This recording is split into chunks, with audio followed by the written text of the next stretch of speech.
생명의 하나님, 하나님께서 생명의 기운을 불어넣으시니 하늘이 기지개를 켜고 대지가 눈을 뜹니다. 이 시간 성전을 오르며 하늘의 하나님께 자비를 구하던 히브리인의 기도를 우리의 기도로 다시 주님께 고백합니다.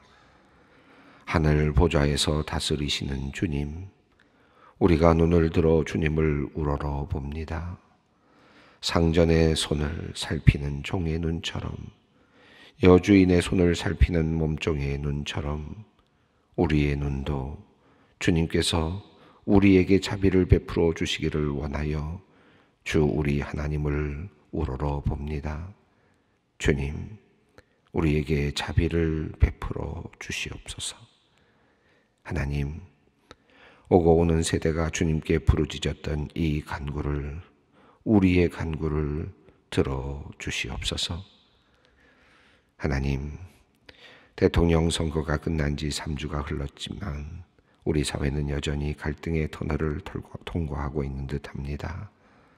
물러가는 권력과 들어서는 권력 사이에 힘겨루기를 보게 됩니다. 하나님, 이 나라의 국민이 한 마음으로 하나가 되었으면 좋겠습니다. 국민을 서로 분열시키는 세력들은 속히 사라지게 하옵소서. 자기의 생각만 옳다 하는 이들은 자리를 얻지 못하게 하여 주시옵소서. 서로를 돌아보며 서로의 소리를 들으며 서로를 마음으로 받아들이는 성숙한 시민, 위대한 대한민국을 보고 싶습니다. 하나님, 믿음으로 시작된 이 나라를 주님 귀하게 보아주시고 하늘의 복을 풍성히 내려 주시옵소서. 하나님, 피조 세계를 위하여, 이 땅을 위하여 기도하지 않을 수 없습니다. 오늘은 꿀벌이 사라졌다는 보도를 접하며 주님 앞에 기도를 드립니다. 지난 겨울에만 전국에서 약 60억에 달하는 꿀벌이 사라졌다고 합니다. 실로 거대한 숫자입니다. 이상기후로 기온이 오르고 강수량이 많아지자 천적인 응애와 바이러스가 증식한 까닭입니다. 세계 주요 100대 농작물의 71%가 꿀벌에게 수정을 의존하고 우리나라의 주요 작물 52%가 꿀벌을 비롯한 곤충에게 수정을 의존한다고 합니다.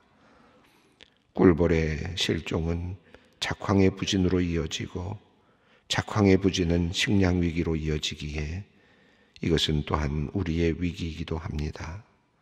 그러나 우리는 사실 꿀벌의 사라짐을 크게 생각하지 못합니다.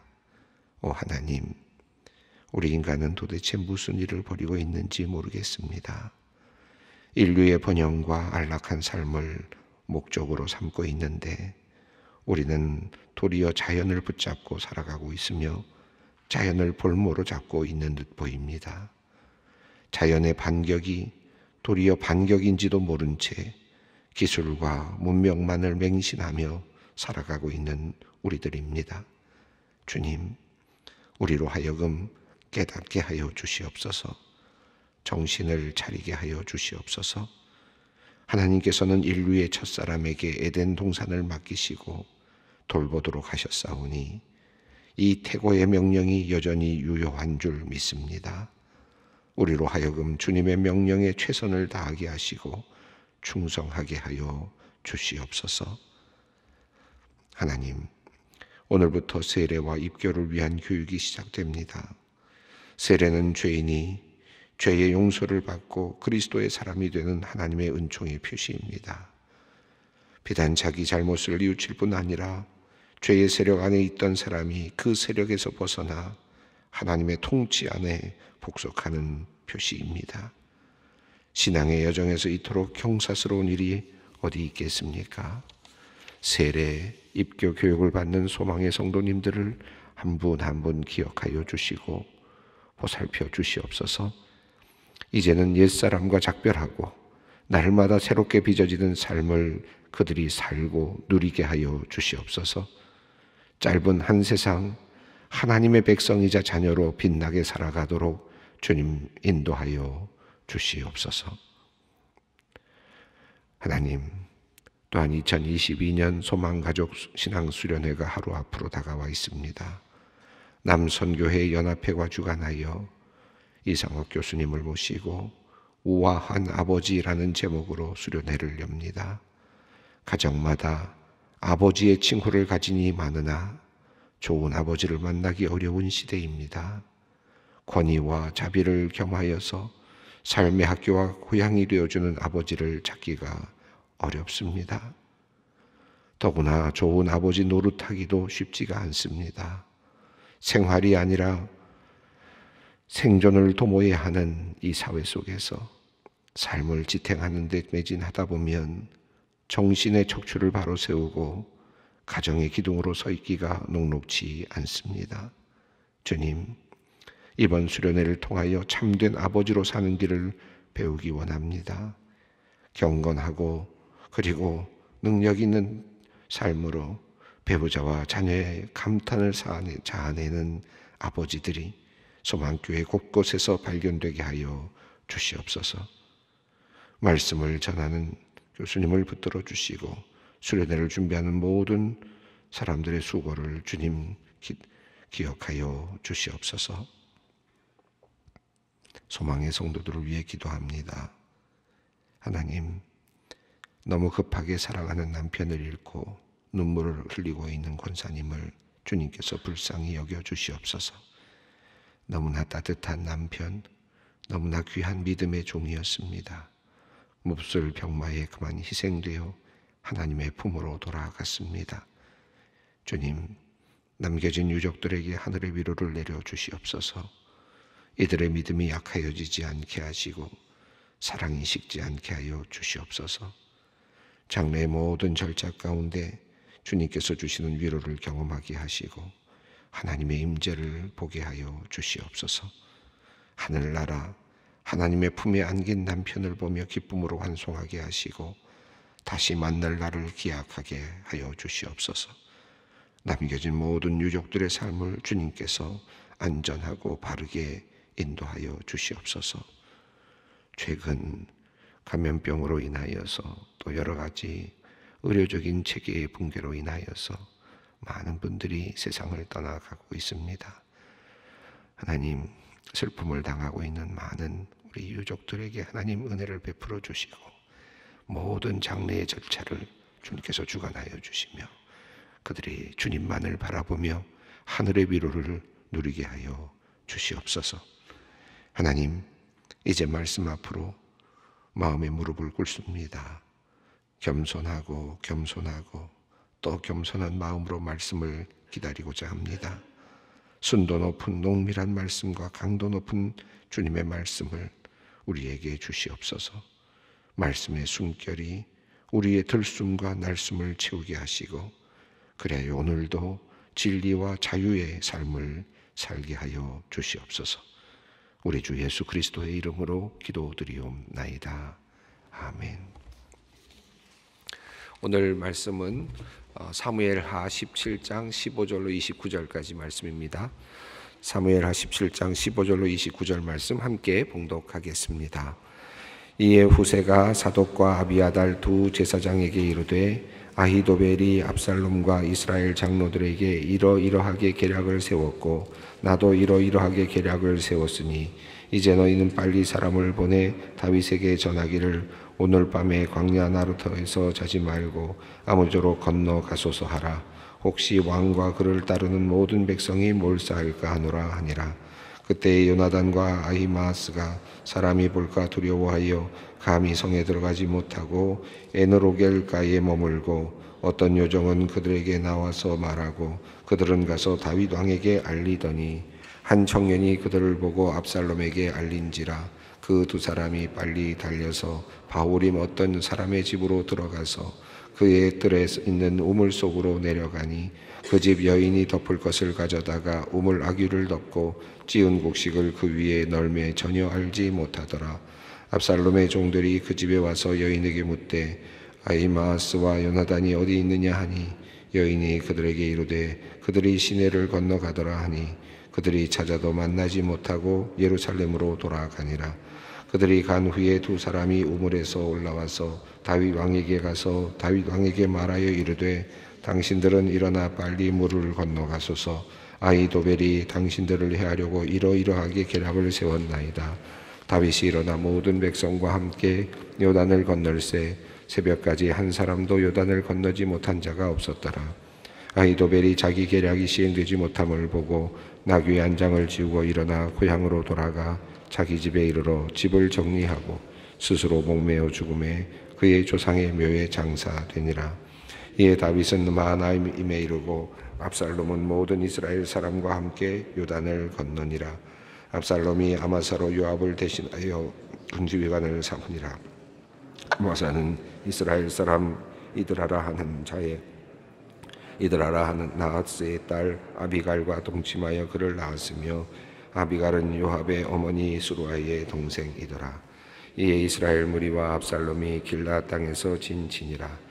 다윗이 마하나임에 이르렀을 때에 암몬 족속에게 속한 앗 사람 나하스의 아들 소비와 로데발 사람 암미엘의 아들 마길과 로골림 길라 사람 바르실레가 짐상과 대야와 질그릇과 밀과 보리와 밀가루와 볶은 곡식과 콩과 팥과 볶은 녹두와 꿀과 버터와 양과 치즈를 가져다가 다윗과 그와 함께 한 백성에게 먹이게 하였으니 이는 그들 생각에 백성이 들에서 시장하고 곤하고 목마르겠다 함이더라. 우리가 지금 압살롬의 반역과 그리고 지금 다윗이 지금 도망하는 그런 내용을 살펴보고 있습니다. 후세가 다윗 왕에게 이제 하나의 그 전략을 이야기를 했고 또 아비아달도 또 역시 그렇게 아히도벨도 그렇게 하였습니다. 그런데 그럼에도 불구하고 아히도벨의 계략이 채택되지 아니하였고 후세의 그 계략이 채택이 되었습니다. 자, 그런 과정과 더불어서 이제 아주 급박하게 돌아가고 있는 그 상황을 오늘 본문이 우리에게 이야기를 하고 있습니다. 제가 지난 시간에 말씀드린 것처럼 이 이야기는 하나의 동시적인 하나의 이야기의 흐름인데 앞서 있는 이야기와 지금 이어지는 이야기가 거의 동시간대에 움직이고 있는 이야기라고 말씀을 드렸는데 지금 이렇게 급박하게 예루살렘으로 올라와서 이제 앞으로 어떻게 할 것인가, 또 예루살렘 성을 버리고 막 도망가고 있는 다윗 왕을 바로 쫓아갈 것인가, 아니면 시간을 두고 함께 모두가 가서 전쟁을 할 것인가, 이 두 가지를 놓고 서로 전략을 짜고 있을 그런 상황이었습니다. 자, 대략 이와 같은 상황이 벌어지는 것을 이제 인지한 이 후세는 이제 나름대로 이 이야기를, 이 사실을 다윗 왕에게 전달하려고 하죠. 그래서 15절을 보면 이제 사독과 아비아달에게 두 제사장에게 이 사실을 알려주었습니다. 이제 이렇게 될 수도 있고 또 이렇게 될 수도 있다. 그러나 아마 이런 일이 일어날 것이다. 아마 이런 저런 이야기를 했을 것입니다. 자, 그럼 그 이야기들의 내용이 16절에 조금 간단하게 적혀 있습니다. 16절을 읽겠습니다. 이제 너희는 빨리 사람을 보내 다윗에게 전하기를 오늘 밤에 광야 나루터에서 자지 말고 아무쪼록 건너가소서 하라. 혹시 왕과 그를 따르는 모든 백성이 몰사할까 하노라 하니라. 이 사실을 사독과 아비아달 두 제사장에게 알려주었습니다. 두 제사장의 아들들이 있었죠. 그 아들은 요나단과 아히마아스였습니다. 그들이 이제 그 중간에 다윗에게까지 연락을 주기로 그렇게 약속이 되어 있었습니다.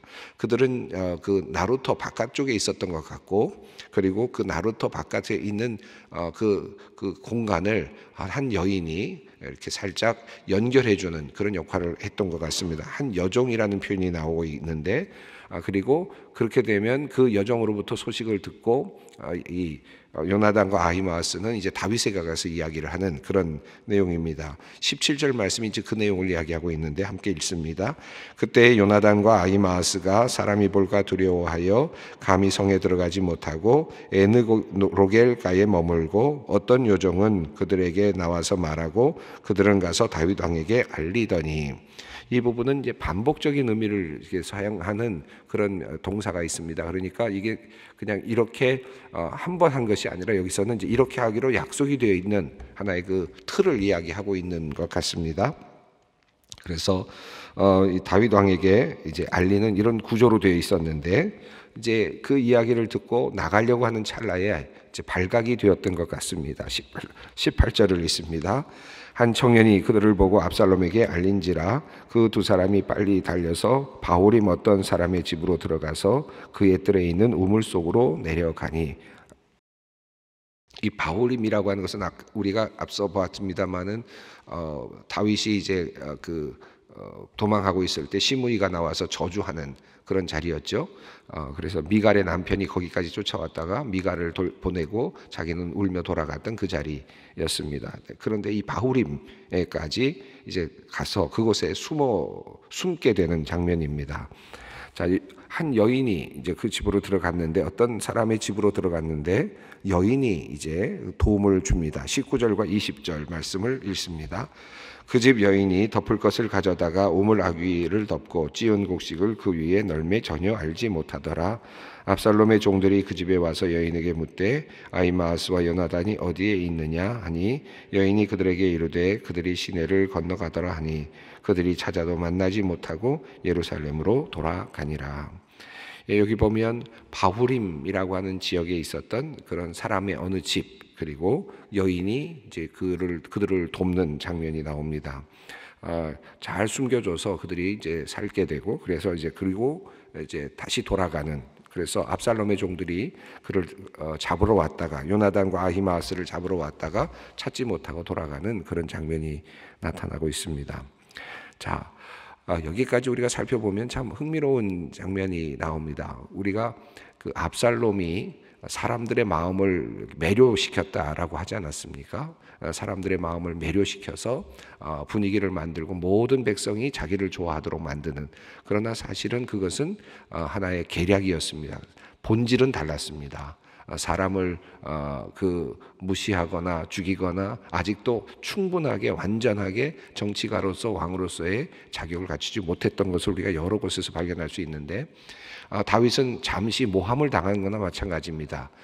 사람들의 눈을 흐리는 그런 그 백성들의 눈을 흐리게 만드는 압살롬을 통해서 잠시 자신의 권력을 좀 잃게 되는 상황이죠. 그럼에도 불구하고 다윗의 저력이 나타나는 것을 우리가 보게 되는데, 지금 도망하는 과정 속에서 계속해서 돕는 사람들이 나타나고 있고, 더 나아가서 또 다윗을 돕기 위해서 지금 열심히 뛰고 있는 사람들을 그 시민들이, 다시 말하면 어떤 집, 이런 그 지역에 있는 사람들이, 백성들이 그들을 돕고 있는 그런 모습을 우리가 보게 됩니다.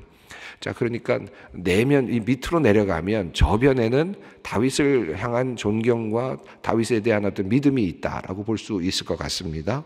그래서 이 다윗을 향한 믿음을 보여주고 있는 것들이 이런 여인들과 같은 모습들이죠. 압살롬은 지금 그 이야기를 만들어낼 수 있는, 또는 또 정치를 하고 있거나, 또는 어떤 사회를 움직여낼 수 있는, 군사 조직을 움직여낼 수 있거나 하는 그런 사람들의 마음을 매료시키고 그 사람들을 지금 붙잡고 있는 거죠. 그러면서 지금 결국은 후세가 이야기하고 있는 그 조언을 받아들였습니다. 그건 어떤 조언이었습니까? 모든 사람들을 다 다윗과 함께 몰살시켜라 라고 하는 그 조언인데, 그걸 선뜻 받아드는 왕입니다. 그런 지금 존재란 말이죠. 자, 그런데 다윗은 그렇지 않았던 것을 우리가 보게 됩니다. 지금 저변에 깔려 있는 백성들은 도리어 다윗을 돕고 있습니다.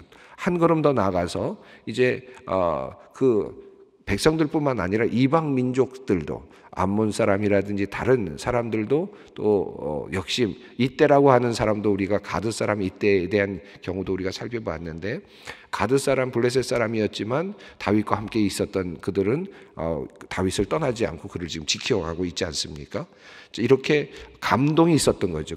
다윗의 어떤 칠이, 다윗의 정치에는 감동이 있었다라는 것을 반증해주고 있습니다. 자, 이제 어쨌든 이 여인의 도움을 받고, 그리고 이제 요나단과 아히마아스가 다윗 왕에게 전가를 전달합니다. 21절 말씀입니다.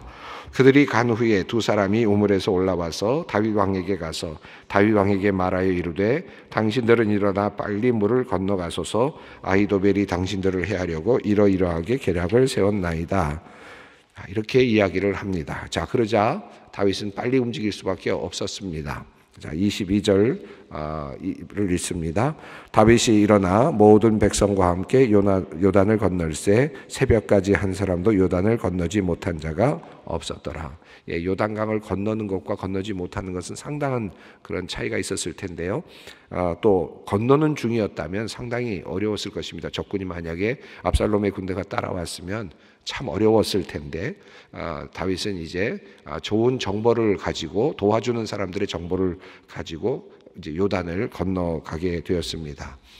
자, 이 아히도벨의 이야기가 살짝 그 삽입구처럼 23절에 나오고 있습니다. 23절을 읽습니다.